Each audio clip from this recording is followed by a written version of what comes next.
Bilirsiniz 92-ci il, bu 92-ci il bizə çox şey verir. Doğrudan həqiqətdə də tarixdir, hər şey qalıb keçmişdə.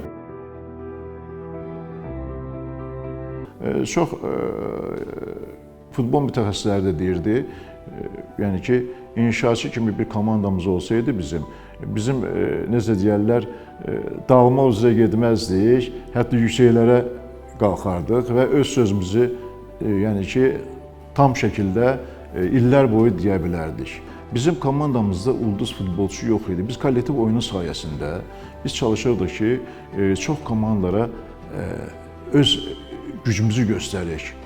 Və o öz gücümüzü göstərərək də biz, bilirsiniz necədir, o kubok və kuboklara layiq olan bir komandaydıq da.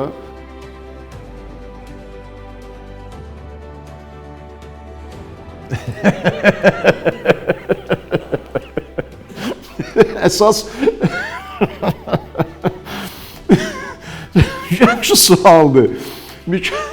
Mükafat, inandırım sizi, bizim Eftimə kombinatının bazasında yaradılmış bir komanda idi.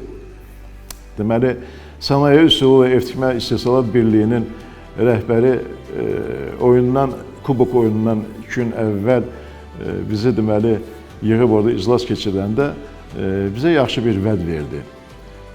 Mən sizə deməli komandanın bir üzvünə 2 otaqlı ev, əgər kuboku qazanacağımız təqdirdə, inandırım sizi, və yaxşı pul mükafatı verəcəyəm.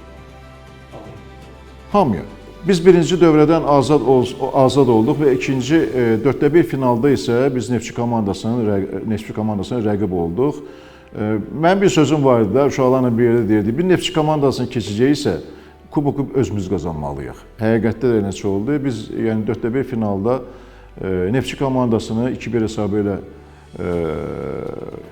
məğlub edib, adımızı yarımfinala yazdırdıq. Yarımfinalda isə bizim rəqibimiz Neftçiyə tam elə o qüvvəyə malik olan, elə deyək də, yaxşı qüvvəyə malik olan Xəzər Sumqayıt komandası idi, Sumqayıtın Xəzər komandası idi.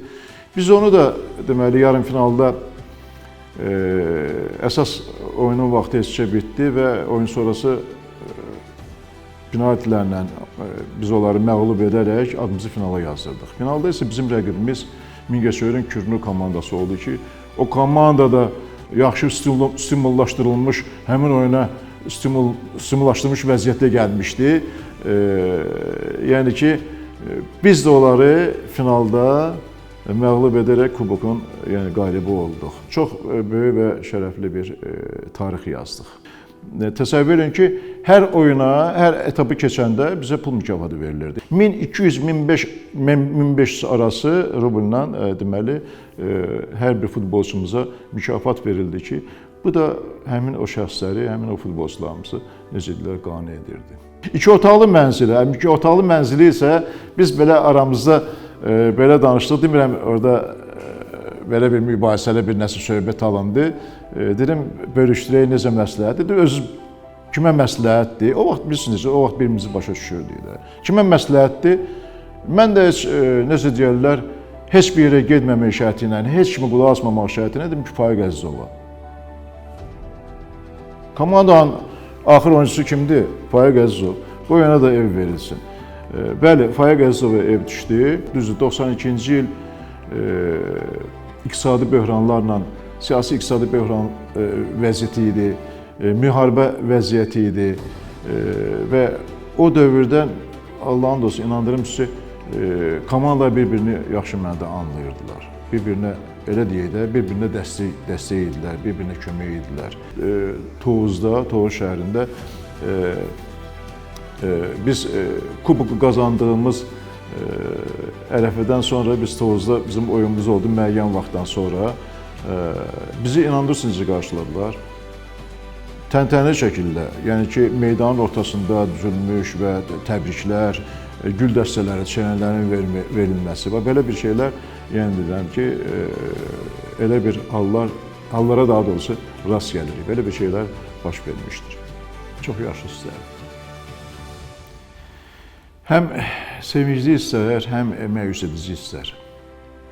Məyus edici ona görə ki, Biz bir neçə futbolçumuzu vaxtından əvvəl də itirdik.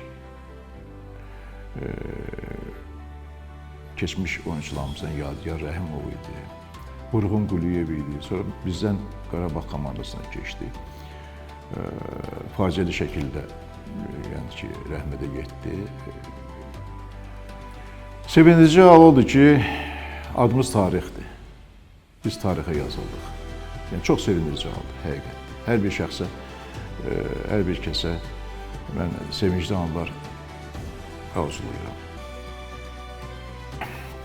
İrbel Kubokun finalları keçirilir. Orada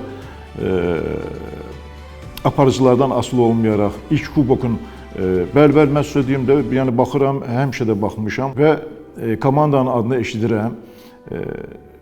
Adam biraz necə deyərlər, məyusluğa qərq olur. Yəni ki, indi o komanda həqiqətdə də olmasa da, amma ürəyimizdə var axı.